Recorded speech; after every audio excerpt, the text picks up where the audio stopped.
That was Black Sheep. And now I have the very difficult task of turning one of the all-time dumbest slapstick comedy movies into a teachable moment. But I think there is something teachable here. So Chris Farley, for those of you who don't know, maybe for some Zoomers or some people who just weren't into the comedy world, Chris Farley is one of the all-time great humorists, maybe the great physical humorist in a long line of fantastic physical humorists, particularly American physical humorists, and really the successor to a lot of very funny people at SNL. The kind of unofficial protege of Belushi, Farley, never really had any ambition other than to make people laugh and to speak to anyone who knew him, both in the professional world and in his private life. Basically, just a guy who would do just about anything to make you laugh, and one of the funniest people ever to live. I think this quote really, really sums up Farley's entire modus operandi. At one point in 1993, he said, "People need time to laugh.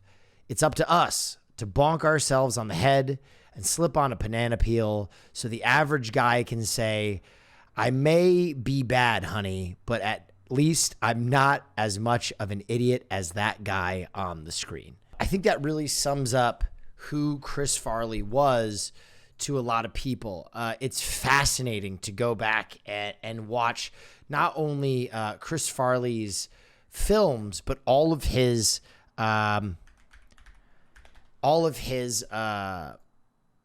public appearances. If you go back and watch him showing up on The Tonight Show or doing any of the shows that surround kind of the LA biosphere, he was incredible. He just never turned off. And I think Chris Farley carried something in him that a lot of the funniest men in history have. He had Pagliacci syndrome. And for those of you who don't know, Pagliacci is the crying clown. Basically the clown that is dying on the inside, but doing everything to make you laugh. And it's funny to talk about men like that because we all know people like this, right? They see the incongruities in life. That's for cool. And they get the divine joke, and they'll do anything to protect everyone else from it. Despite in their private life suffering so badly, they want nothing more than to bring the world joy.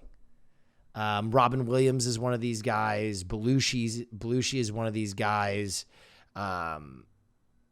In a way, I would say Hartman was one of these guys. He was more adjusted, and his end wasn't really his own kind of doing. But there are a lot of these people who work so hard to protect the rest of us from what it is that they glean from the void, and just to make our lives more whimsical. For those of you who don't know, Chris Farley struggled terribly with addiction. He really was notorious for doing all sorts of drugs and for showing up to filming dates and films, and just about everything he did blasted. He was high on cocaine all the time, and when people would approach him about it, he'd basically say, I don't really care. It's incredible. His mentality was essentially that he had outlived what he thought he was going to outlive. He was doing what his heroes had done. And if he passed away and was remembered like Belushi or Candy, then he would be happy with that as well. A number of his friends would approach him and go, "You're going to end up like Belushi." And he'd go, "Wow, that's neat." And that's really sad. I think it's fascinating how life works out sometimes, where, you know, we're all just dogs chasing a car. We have some principal ambition or motivation or drive element in our lives. We have some idyllic version of ourselves, and when we get it, we're like the dog who caught the car. We don't know what to do with ourselves. What do you do after you achieve your dreams? Do you just keep doing it, or do you just burn out? Unfortunately, Chris Farley passed away when he was only 33 years old. And yesterday was his birthday. Which is why that's what motivated us watching a Farley movie. I don't know if I've ever really talked in depth about Farley's impact on my life, but he was my hero from a very young age. Growing up, my dad worked in New York City, so I was often with my babysitter because my mom was a flight attendant. So I was left alone a lot growing up, and I've talked about this. And so there was a big piece of my life where I was raised by, you know, television and movies. And I remember staying up late when I was very, very young because I could not sleep worth a damn when I was a child. I was afraid of the dark. And I would watch Saturday Night Live. Saturday Night Live was a gigantic piece of my life growing up. And I remember watching that cast in particular. And, you know, it's such a cliche to talk about when Saturday Night Live was great. But truly, it's impossible to think of that cast without mentioning its greatness. There was something special there, and Chris Farley was an enormous piece of that. I remember where I was the day that I heard Chris Farley died. I was just a babe, and I remember I was rollerblading in Princeton, New Jersey, in my cul-de-sac on Ayrton Road. And I remember it was the first time I ever cried when a stranger died. It was such an uncanny feeling, even as like a very young person, to have this feeling of loss with someone I had never met. Granted, the second time I cried like that was when Dinobot died in Transformers Beast Wars, but, you know, I was young. Give me some fucking credit. Dinobot was a great character. But it was such an uncanny feeling. And I remember that was the first time, that I really faced addiction and an untimely death kind of head on, which would really set a pace for my entire life. You know, I lost one brother indirectly to his struggles with substance abuse, and then eventually my other brother, really struggled with his substance abuse, and it sucks. It's consuming, and everybody has their reasons, right? So,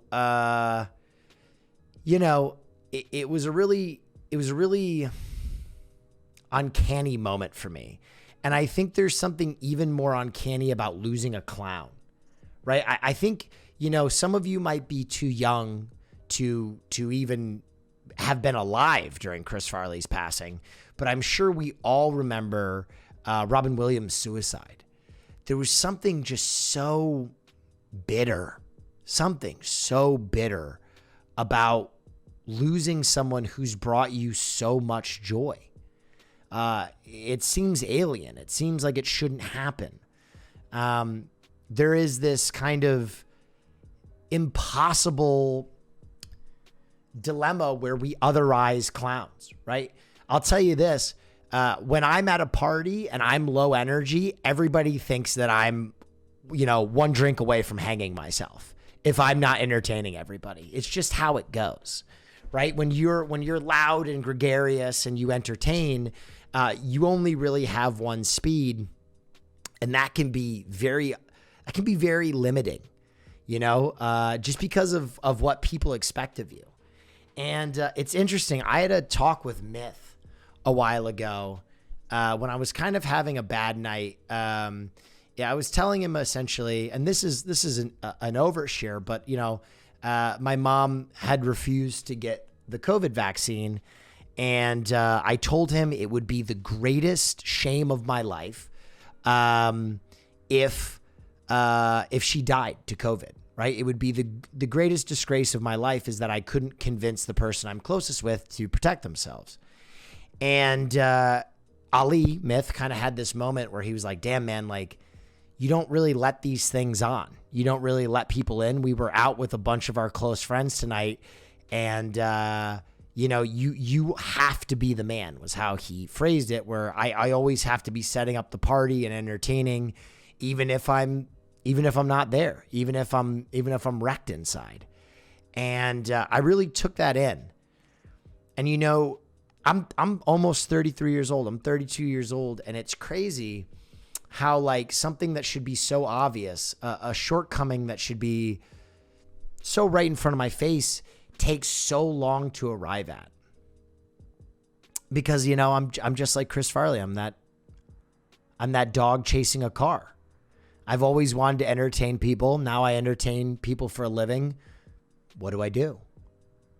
Do I stop being the person I was? Do I fill myself in? Do I, at what point do I hollow myself out to do the thing that I want to do? But I feel like I'm getting better.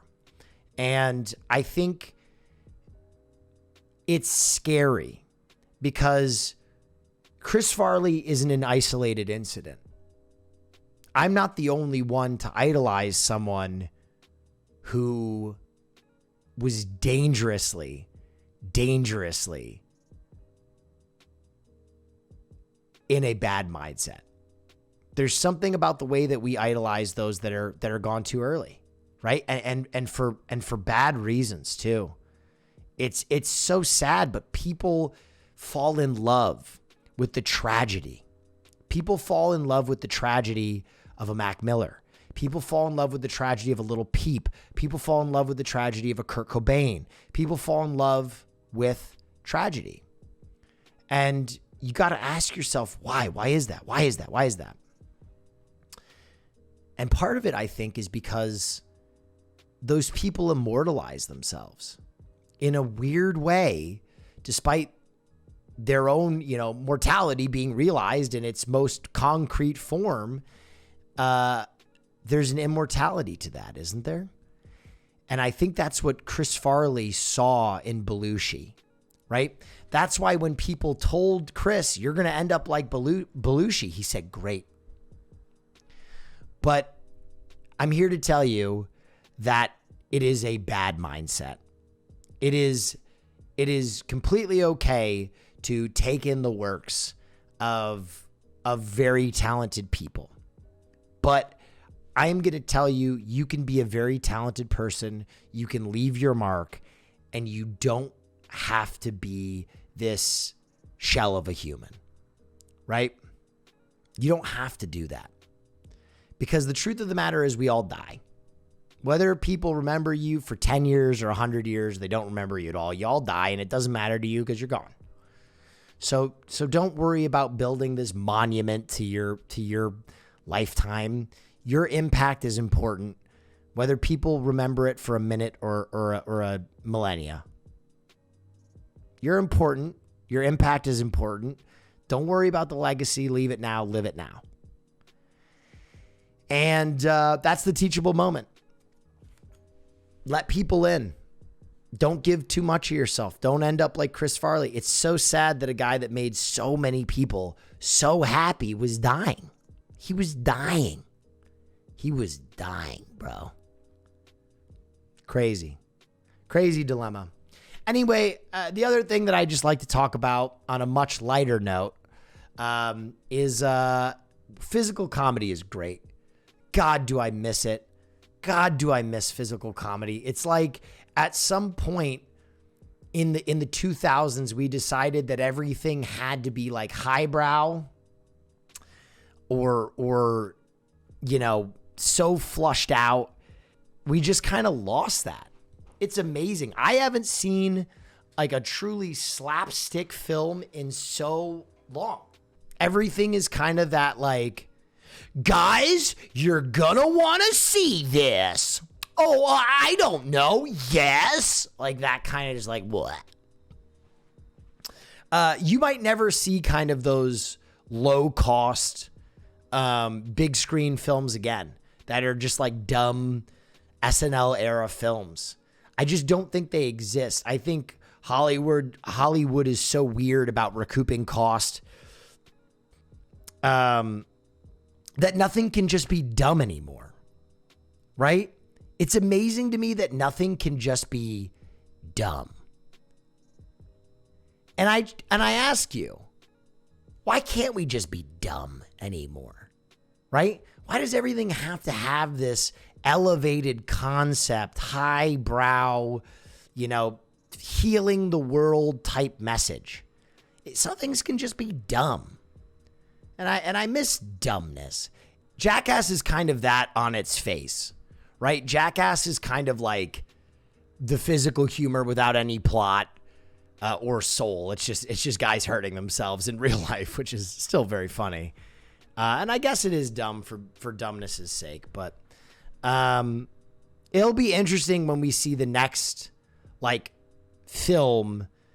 You know who I think like the last group of people that are doing it are really well is Lonely Island.